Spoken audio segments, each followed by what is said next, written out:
A girl is just like the perfect glass vase. If it gets cracked for any reason, you can never fix it or glue it back.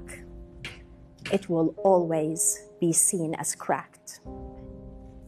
This story has been passed down for generations, from my great-grandmother to my grandmother to me. And it became an overwhelming obstacle in my life.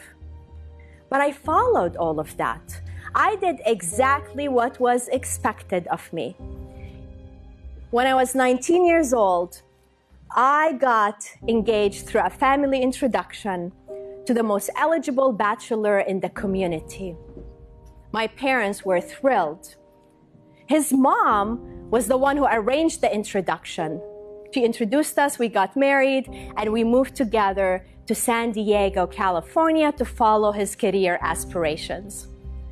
I thought that with this marriage and the move to the US, I could finally be allowed to discover my identity and be respected for who I truly am.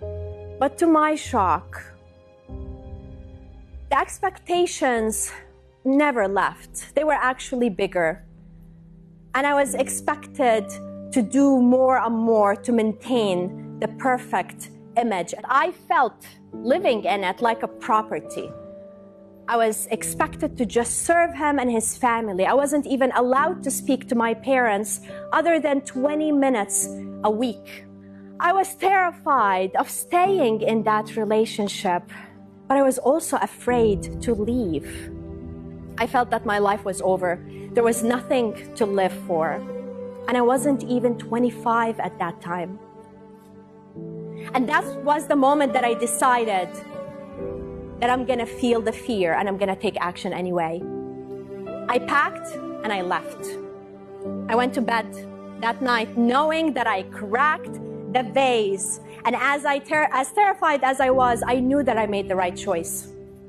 Not only did my family disown me, but one attempted to have me killed to save the honor of the family. And if you're wondering who is the person who has attempted to kill me and who's been trying for the last 16 years, that's my own dad. Because he feels that I brought shame to the family and my blood, shedding it would be the only way to clear that shame. So I needed to move on. I couldn't live in the past anymore. I needed to create a new story, a story of empowerment, a story of self-discovery. I just didn't know how to do that. I was barely surviving, and my only way that I knew of in order to move forward was with education.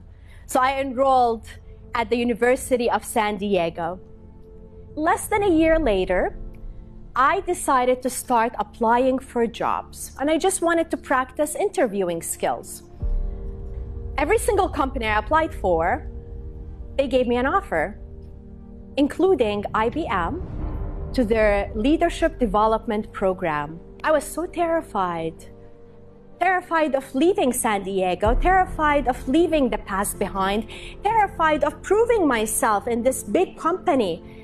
But the same intuition kept telling me, feel the fear and take action anyway. And I did. And that's when the world opened up for me. I got to work and travel around the world with IBM. I lived in Japan for over a year. I got to work on projects with them at the United Nations in South Africa.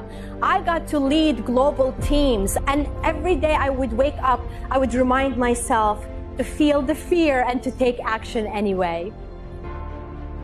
And all kinds of people from around the world would send me messages telling me about how they related to my story. Men and women, all kinds of ages, different religion, different professions, different everything, resonated with the message of being perfect, of being afraid constantly of making mistakes, worried of being judged, and aspiring to be perfect. So to my grandmother, the pure, perfect glass, it represents the unrealistic limitations that I choose not to obey. What vases are you living with?